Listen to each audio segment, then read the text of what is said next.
Hello mga kabibig! Welcome back sa ating bagong YouTube channel. Ito ang pinakamaingay na YouTuber sa balat ng YouTube. Ako si Kabibig, maglabag-labag na dyan with evidence. Ako mga kabibig panalo ang defense team ni VP Sara. Bakit? It's because kabibig, may mga discrepancies sa mga dokumentong prenisenta kina Jinky Luistro at ang prosecutor. Hala ka! The prosecution team, may nakitang mga discrepancies ang defense team ni VP Sara. O yan na. Yan na. Remember? Itong defense team ni VP Sara, sabi na 30 days lang yung impeachment na yan. Pero si Luistro, gustong gawin 60 days. Bakit? Akala namin atat na atat kayong ipa-impeach si VP Sara. Bakit gusto niyo ng 60 days? Diba? Sabi ng defense team ni VP Sara, 30 days. Pero ang Luistro, gusto ng 60 days. Bakit gusto ng 60 days? Pampagwapa. Gusto magpa-epa. Epalism. Epalism ang tawag dyan. Ma-highlight sila. Hahanapan, i-extend nila na masyadong parang longevity of stories and script writings para lalo silang pag-usapan, para lalo silang maging bida-bida, bidalism, epalism, nandyan si Luistranism. Nako, ito nga ang sinasabi natin kabibig. Ang sabi ni attorney, sabi ni, sabi ni attorney Carlo Narvasa, ang gusto kasi ng prosecution is that all their documents be marked. Paano naman kami? 'Di ba? Nasa kanila documents namin. This is not different from a regular trial. Sabi ni attorney Michael Poa. A very concrete example nga this morning is nagkaroon ng discrepancy yung document namin sa document nila. Sa itsura, iisa lang yung dokumento. But when you turn the page, nagkulang ng isang page yung sa kanila. Kulang ang mga pahina. That's why kami, we prefer that we mark our own pieces of evidence, which is tama na naman. Kulang pala yung mga discrepancies, mga kabibig. Ano ba naman mga epalism? Ang mga epalism, mga sino ba yung mga coquinism? Ang ano ba? Di ba? Sabi nga ng isa ni Attorney Narvasa, hoy, sina Luistro, darating lang yan ng umaga para mag-epalism, picturenism. Pagkatapos mawala ng media or konti na lang ang media, aalis na yan. Aalinism na sila. Tapos, magpapress ko na yan sa hapon. Di ba? Ito kabibig ha. Baka sabihin nyo gawa ko ang mga issue na ito. Hindi ito gawa-gawa. Sinabi talaga ni Attorney Narvasa at Attorney Poa. Read this one. Sa pagpunta ng mga documents na sinasabi ng process, ayaw nyo pumayag. Well, meron kaming way of marking, hindi ba? And I think that's well within the prerogative of the defense how we want our documents to be marked. But to give you an example, a very concrete example, kanina may insidente na may isang may document ang prosecution, may document ang defense. Reportedly, it's the same document, obviously, pero kulang ng isang page yung version ng prosecution. So doon namin gustong ipakita kung bakit kailangan minamark namin yung sarili naming ebidensya. Kasi even if it's supposedly the same document, kulang ng isang page yung sa prosecution. Sa amin, meron kami ng page na yun. So importante rin yun talaga, no, na para sa amin, mamarkahan namin yung sarili naming dokumento. I don't know if Attorney CJ would also like to add on to that. No? So if a document has the markings, if we're supposed to be bringing home our documents. So we don't want the documents bearing the marking to be with the prosecution demand, diba? So we also have documents that have bear the different annotations. So paano pag ganun? Ang gusto kasi ng prosecution is that all their documents be marked. Paano naman kami? Diba? Nasa kanila lang yung documents namin. This is not this is not different from regular trial. The parties always have the option to mark their own documents. The court never says no to that. That this is just an administrative matter. And in fact, pag pumunta sa trial, bibilis to. Kasi pwede namin sabihin, yung exhibit, for example lang, exhibit 1-A namin, kami na maglalabas. Hindi na namin hingin sa kanila. Tapos sabihin nila, wala, hindi namin nadala. Sorry. Di ba?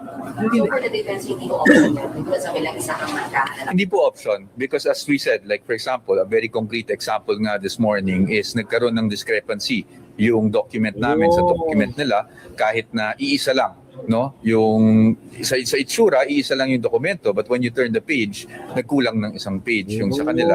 And we're not faulting the prosecution. We're just saying that yun yung reality. That's why we prefer that we mark our own pieces of evidence. Tama. Documents. Tama talaga Kabibig. Tama Kabibig. May punto talaga si Attorney Pua at Attorney Narvasa. Diba? Tama sila. Si Attorney Carlo Narvasa at Attorney Michael Pua, ang gagaling Kabibig. Talagang ini-expound talaga sa atin kung ano ang dapat at mali. Ito naman ang prosecutor, parang nagiging takot na yata sila. Ito Kabibig, makinig tayo sa interview. Ano po ba yung ibig sabihin ng it is the same set of documents pero ayaw pirmahan ng depensa pero pinipirmahan naman ng prosecution? Let's listen Kabibig ha. Thank you po for that question. No? Kailangan natin klaruhin yan. Ibig sabihin po kasi, for example, there is sabihin na natin, COA report. No? Merong COA report, may kopya yung prosecution, may kopya yung defense. So ang sinasabi po ay yan po ay common evidence, kumbaga, o common document. Pero sa amin po, ang gusto po sana ng depensa ay mamarkahan both yung copy ng prosecution at yung copy ng defense. Bakit po? Kasi po, unang-una, syempre, minsan, katulad kahapon, nagka-discrepancy dun sa documentation. Meron silang isang document, meron din kaming same document, pero yung amin ay kumpleto, yung sa prosecution ay nagkulang yung isang pahina. I think it was page 10. So may mga ganung bagay na gusto sana nating maiwasan. Kaya ang gusto po namin, hindi naman po sa ayaw naming pirmahan, ang gusto lang po namin is pirmahan or markahan yung document na hawak ng prosecution, pero mamarkahan din yung document na hawak ng defense.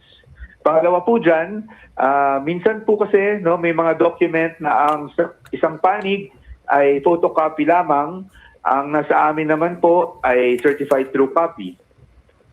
So para sa amin, hindi po siya common document literally, dahil iba po yung photocopy, iba rin po yung certified true copy.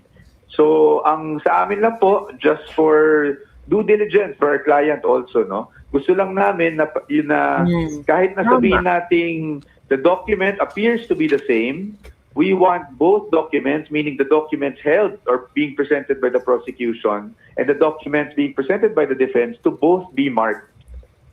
Okay. So yun pala ang ibig sabihin Kabibig. Naging gusto lang ba na fair ang laban? Yung hindi yung isa yung ang tawag doon silang nakakalamang. Ayun drama ng ito okay na nagkaroon ng konting press con or question and answer sina Attorney Pua para maintindihan lalo natin Kabibig yung BIR box na gustong bubuksan ng prosecution team. Ako lang.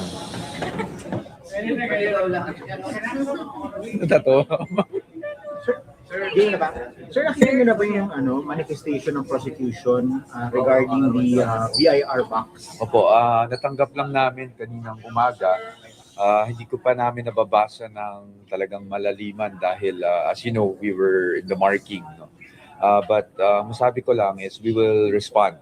We will formally respond to the manifestation. Hinihiling nilang buksan na yung BIR box containing the tax records of the Vice President. Anyway, nasa marking naman na daw kayo ng documentary evidence. Would you allow that? We'll just wait na lang po for our formal response. But I read the manifestation briefly. I think there are 3 or 4 points that they manifested and are asking for. And we're very reasonable naman sa defense, but siguro I won't give any details right now. Let's wait na lang po for the formal response. Sir, yung kalagayan nyo ngayon na hindi pa tapos, Hmm. in any way will that affect the July 6 start of the trial? Sa ngayon, hindi namin pa iniisip kung makaka-apekto kasi talagang ang priority po natin ay mapabilis nga talaga. And today, I think, lalo pang napabilis, no? Because as we said yesterday, there were adjustments made, meaning yung Article 2, dalawa na yung marking station sila o dalawang groups na yung nagmamarka ng mga dokumento. So, I think sa kanila nga, medyo confident sila na matatapos sila by, I guess, tomorrow, matatapos na sila.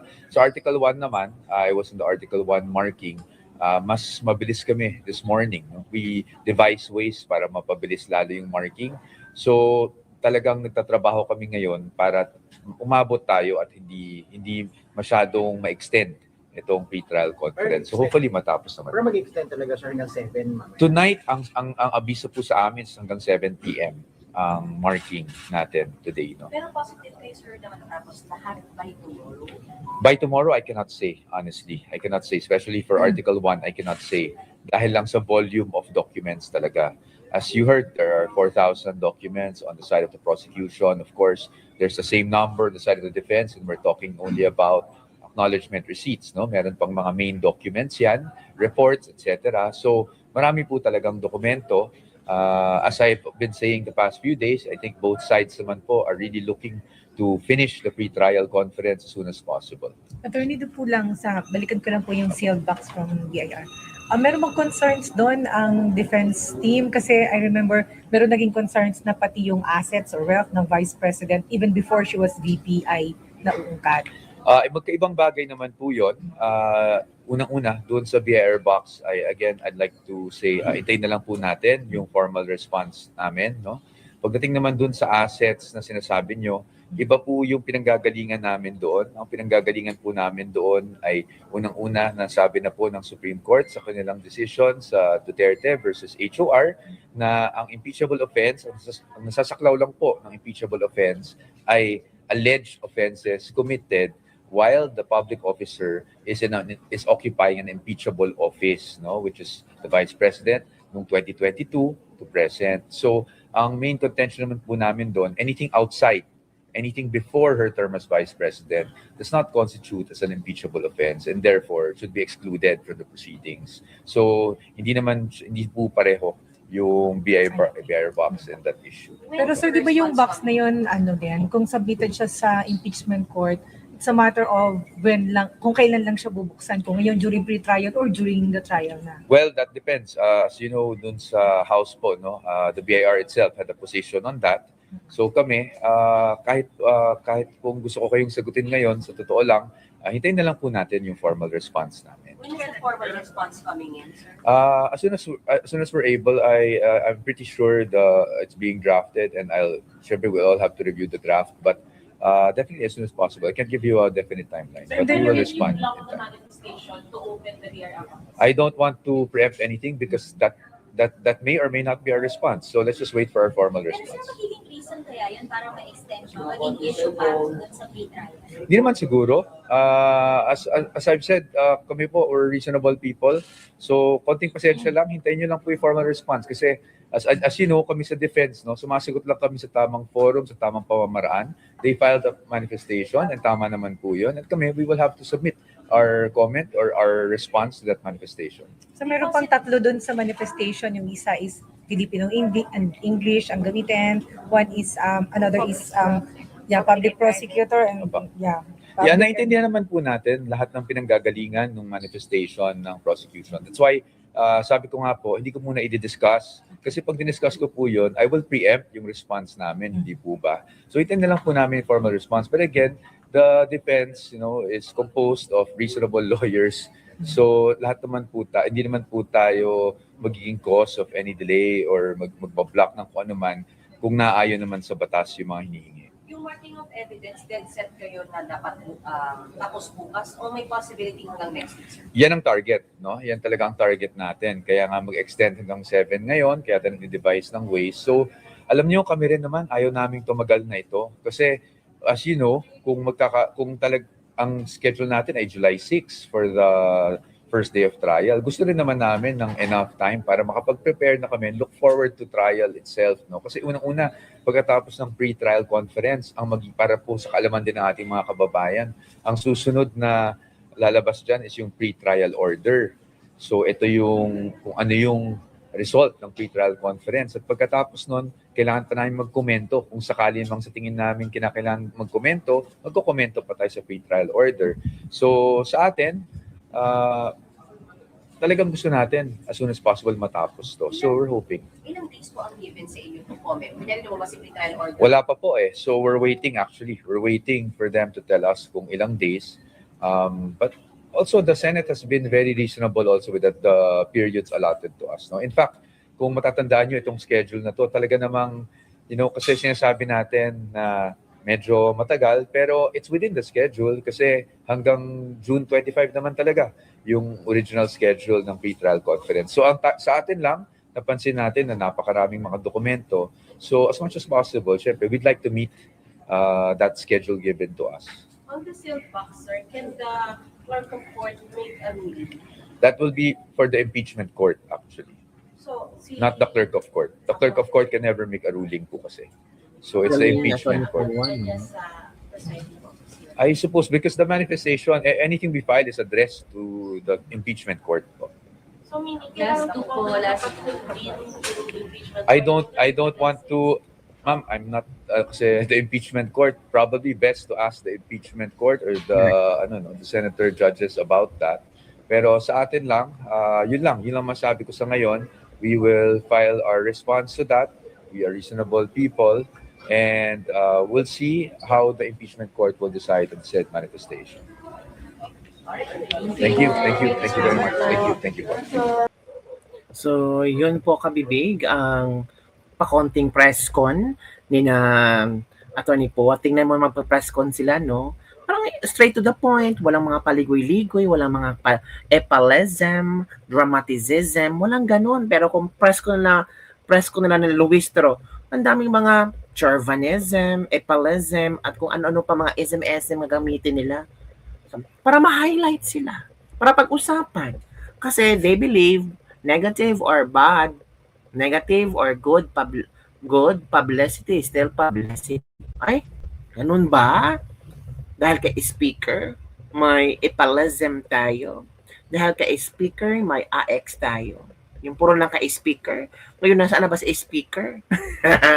So, yun lang po, kabibig ang ating latest lebag-lebag for the day. Don't forget to like, subscribe, and share this video para sa mga latest trending news nating pag-usap-usapan.